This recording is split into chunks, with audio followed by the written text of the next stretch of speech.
Hello guys, আমার ছোট ব্লগে তোমাদের সকলকে স্বাগতম। আমি চলে আসলাম। আমি দেখো যে কি মাখামাখি খাবো পুরো। এখানে ডিম মাখা দেখতে পাচ্ছ, পুরো আমি নিয়ে একদম সঙ্গে সুন্দর করে ভেঙে নিয়ে মাখাবো। আর মাঝে মাঝে এরকম খাওয়ার কিন্তু ভালোই লাগে, আমার তো ভালো লাগে। তোমাদের কেমন লাগে অবশ্যই জানাবে। আমি সুন্দর করে এটা নুন দিয়ে নিলাম, মেখে নিচ্ছি। আমার সত্যি ভালো লাগে। আর ডিমটা আমার খেলে একটু সহ্য হয় না, তবু মাঝে মাঝে তো খেতে হবে, কিছু করার নেই। আর এই কচু মাখাটা আমার ফেভারিট, একদম খেলে আমার লাগে, একদম লাগে, সত্যি ভালো লাগে।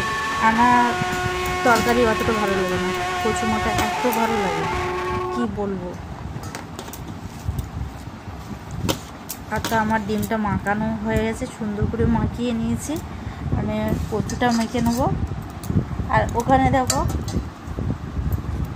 আলু মাখানো হচ্ছে, আর এখানে কচু মাখছি, আলু মাখছি। আর কচু খায় না উনি, আলু খাবে। কচুটা আমার জন্য, কারণ আমার এই হলে আর কিছু লাগে না, মানে এতটা ভালো লাগে।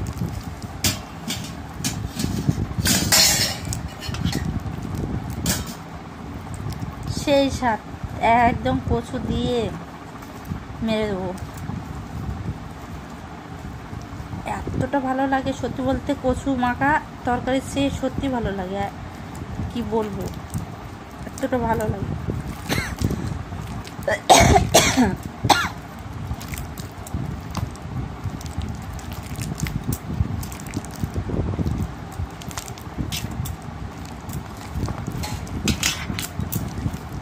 দেখো কি সুন্দর করে একদম লাল লঙ্কা দিয়ে সুন্দর করে মাখিয়ে নিচ্ছি, একদম সেই স্বাদ হবে।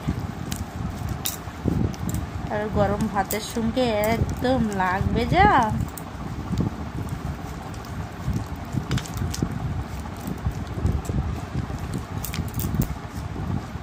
আমার কিন্তু বেশ ভালোই লাগে।